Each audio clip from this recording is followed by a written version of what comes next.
तर मी किती सहन केलंय माहितीये तुला? लोकांचे किती टोमणे ऐकलेत माहितीये?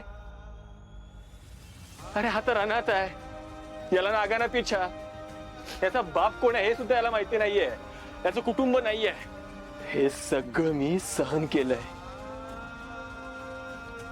तेव्हा कधीच तुझ्याकडे रडत आलो नाहीये मी.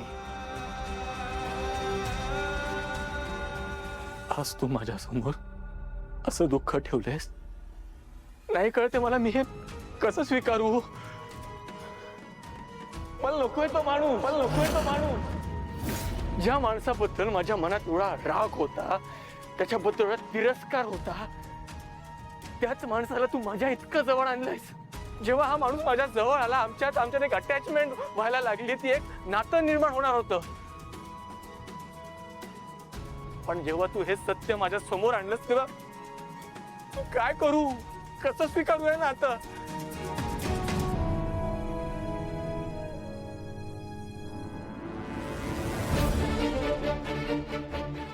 Hello techno. Yes boss. KD घरी नाहीये आणि तो फोनही उचलत नाहीये. बॉस मी त्यांचा फोन ट्रेस करू का? लगेच लगेच कर. आणि तो कुठे आहे हे आपल्याला कळायलाच पाहिजे. तुला काही कळलं की लगेच मला कळव. Yes boss.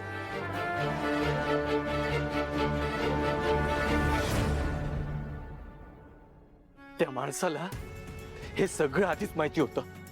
जेव्हा मी स्वतःहून माझ्या आईचा फोटो त्याला दाखवला, तेव्हा त्याला माहिती होतं की हा तोच मुलगा आहे ज्याला मी वाऱ्यावर सोडून गेलोय. त्याला एका बाईची, एका मुलाची जबाबदारी नको होती ना, म्हणून तो तसा निघून गेला. आणि त्याला हे सगळं माहिती असून सुद्धा त्यांनी हे सत्य माझ्यापासून लपवलं.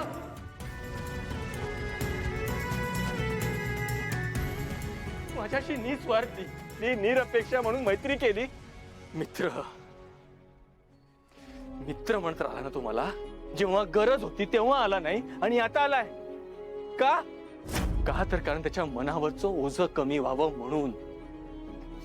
म्हणून त्याने हे चांगुलपणाचं नाटक केलं.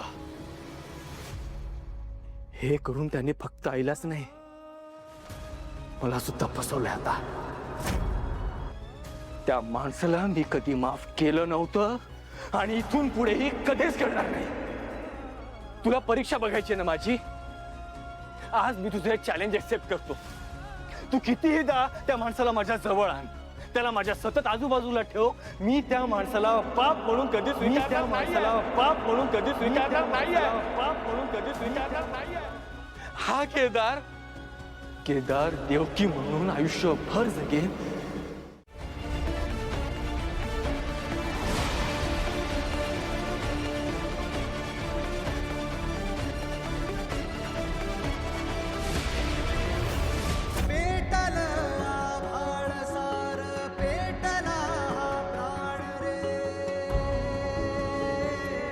आई, बाबा कुठे असतात ग? ते आपल्याला भेटायला काही येत नाहीत. सांग ना गाई, त्यांना आपली आठवण येत नाही का? सांग ना गाई. ए आई,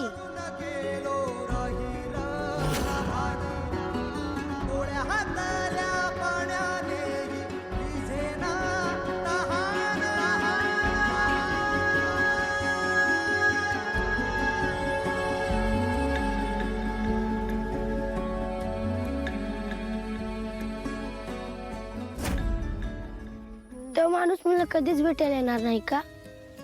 तो माणूस काय, अरे बाबा आहेत ते तुझे. बाबा म्हण. हा, मग इथे सर्वांचे बाबा तर त्यांच्या सोबतच राहतात, पण या माणसाला तर मी कधी भेटलोच नाही. मग त्यांना मी बाबा कसं म्हणू? अरे त्यामुळं नातं बदलतं का? हा, हे बघ, ते बाबाच आहेत तुझे आणि बाबाच राहतील. हा, मग ते आपल्याला सोडून का गेले आणि कुठे गेले? सांग ना. तुम्हाला त्यांच्याबद्दल काय सांगतच नाहीस.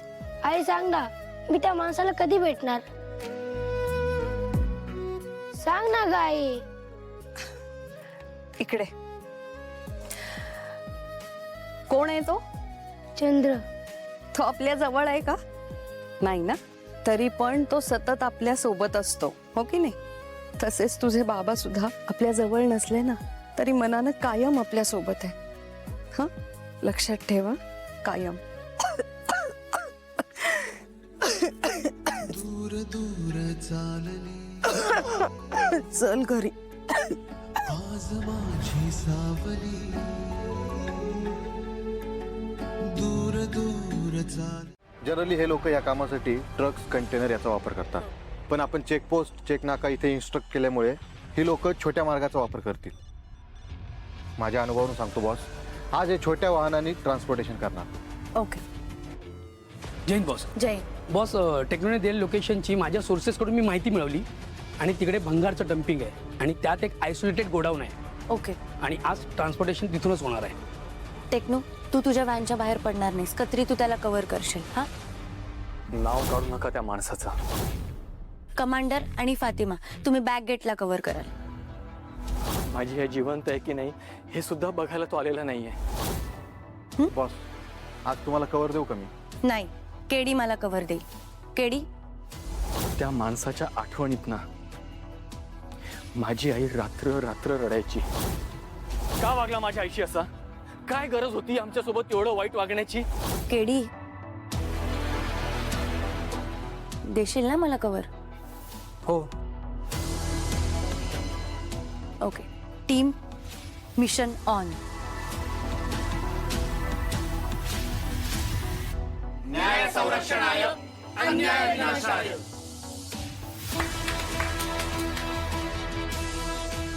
केदार, तुला आराम करायचा असेल तर तू कर, काही प्रॉब्लेम नाहीये. नाही बॉस, मी ठीक आहे. नक्की? गुड.